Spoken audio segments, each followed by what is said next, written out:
Welcome to the ultimate protein shaker bottle shake-off. I'm going to be comparing the American-made Helimix 2.0 to the Chinese-made BlenderBottle. I'm going to do some highly scientific tests, including a protein powder clump analysis to see which bottle blends better, and a pressurized leak test to see which bottle has a better seal. The obvious difference you've probably already noticed is that the BlenderBottle uses a little ball that I'm going to take out because it's annoying.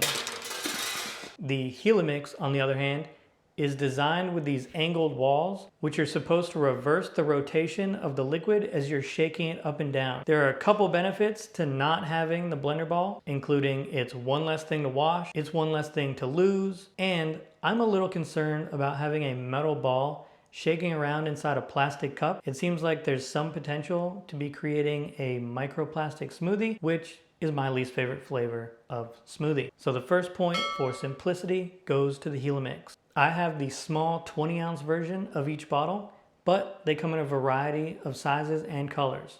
The Helimix comes in 20 ounces and 28 ounces and a variety of colors. The BlenderBottle comes in 20, 28, and 45 ounces, and it comes in more colors. So the point for variety goes to the BlenderBottle. For build quality, it's an easy point for the Helimix. Every part of the BlenderBottle seems to be thinner and flimsier, and it shows on the scale with the Helimix weighing 40% more. Another thing the Helimix got right is the scale on the side of the bottle.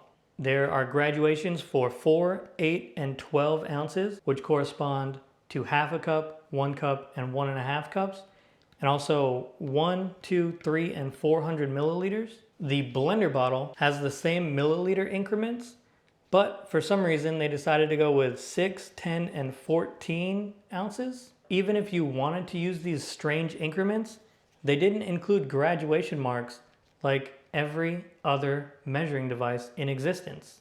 And I feel like people who are making protein shakes typically want to accurately measure their food. For the first test, I'm going to add 1 cup of water to each bottle and 20 grams of protein powder, shake them both together, and see which one creates a smoother shake. I'm using the Helimix to add the water to the BlenderBottle since the BlenderBottle doesn't let you make accurate measurements.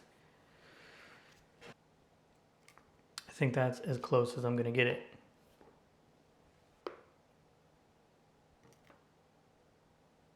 That is damn close. All right, I'm gonna shake them together like so. Okay, let's see how they blended. Starting off with the BlenderBottle. Seems fairly smooth.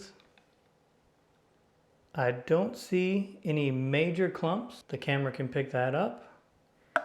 I rinsed the funnel off. Now, let's check the Helimix.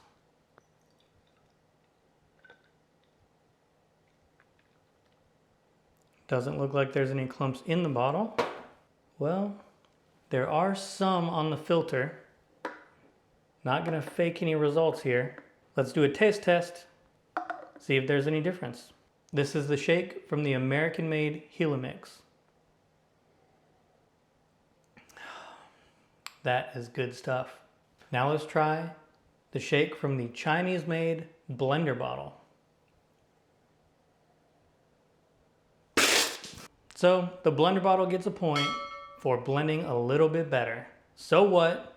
Let's move on to the next test and see if the Helimix can make a comeback.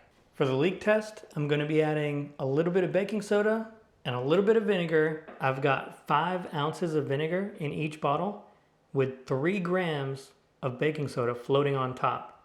I'm going to flip the bottles upside down and see which one starts to leak.